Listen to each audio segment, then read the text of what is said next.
Outraged, God expels them from heaven and banishes them into the depths of the earth. This tale of Satan's jealousy and revenge is not found in the Holy Bible, yet it is among the stories told in the Quran, sacred scripture for Muslims, written 800 years later. The Quran tells us that God creates human beings, Adam, out of clay, and that God creates these mysterious beings, jinn, out of what the Quran says is smokeless fire, fire without smoke. God calls Adam the greatest of God's creations, and tells the angels to bow down before this creation. And one of them refuses. In the text of the Quran, Satan, Iblis, refuses to bow down. We're not sure what manner of being Satan is. So there's contention there among Muslims. You know, is this an angel that disobeys? Because how can the angels disobey God?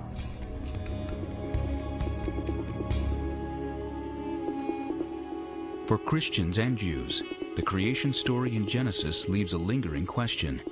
If Adam and Eve had 2 sons and no daughters, if no other humans existed, who gave birth to humanity?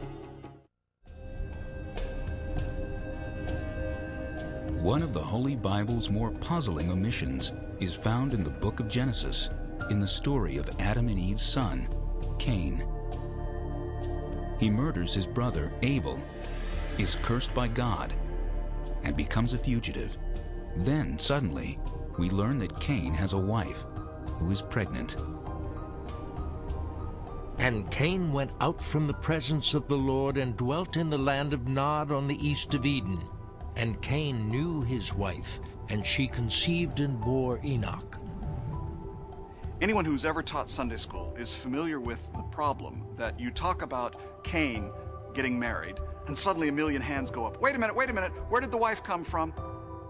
We know about Adam and Eve, of course, but what about their children, their sons? Who were the wives of the first males?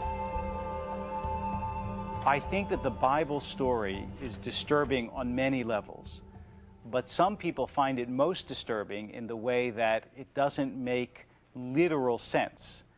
That Cain obviously can't marry somebody who doesn't exist, and they can't get to the deeper levels until they find some kind of peace with the narrative level, with the story of what happened.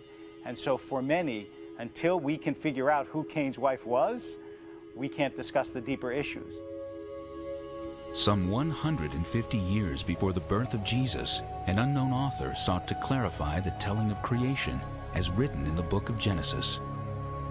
It was a time in history when many Jews were being tempted by other faiths.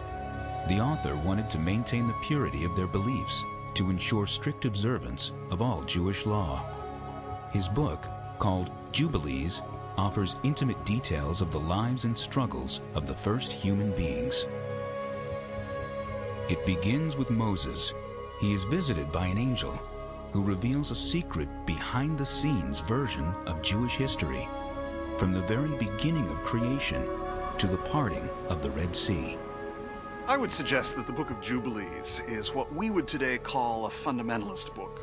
Why? The Book of Jubilees tries to answer unanswered questions, to cross every T and dot every I of the stories in Genesis. They bleep over the parts that they don't think are particularly important, and they dwell on the issues that they want answered. He wants to take it too literally, and therefore gets boxed into a corner of having to explain every detail. And it comes out creating more problems than it actually solves. Among the more disturbing revelations offered in Jubilees is a rather chilling answer to the mysterious and sudden appearance of a wife for Cain. Jubilees tells us that Adam and Eve have 9 sons and daughters, not just the 3 sons, Cain, Abel, and Seth, mentioned in Genesis. Jubilees also tells of Cain's younger sister, Awan, who becomes his wife.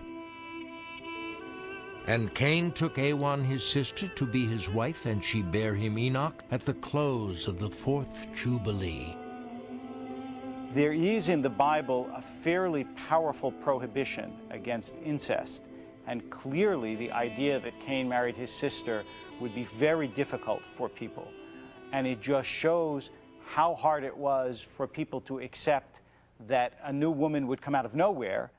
It's interesting to have folks in the 21st century reading Jubilees.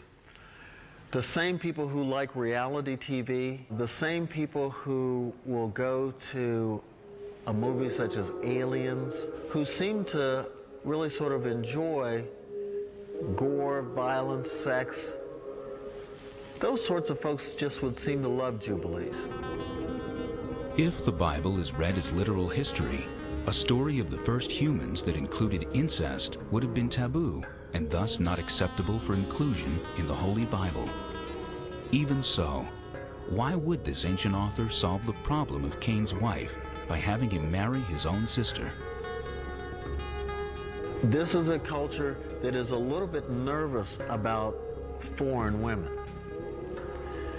And one of the ways to get over your nervousness about foreign women is to marry women who aren't that foreign.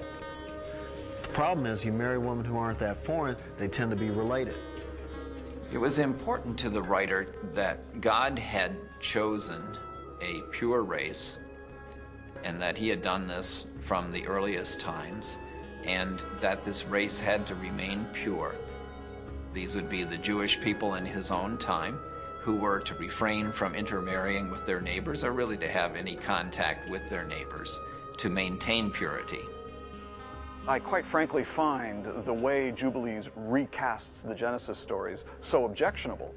I quite frankly think it was a laudable decision on the part of Judaism and Christianity to reject this book. They were familiar with it, they clearly read it, they knew it, and quite reasonably and in an informed way said, no, this is not part of the tradition. Who needs Jubilees? Among those who studied the Book of Jubilees was a Jewish sect known as the Essenes. In 1947, a wandering shepherd stumbled upon their writings, tucked away in several caves overlooking the Dead Sea. This collection, lost for almost 2,000 years, became known worldwide as the Dead Sea Scrolls.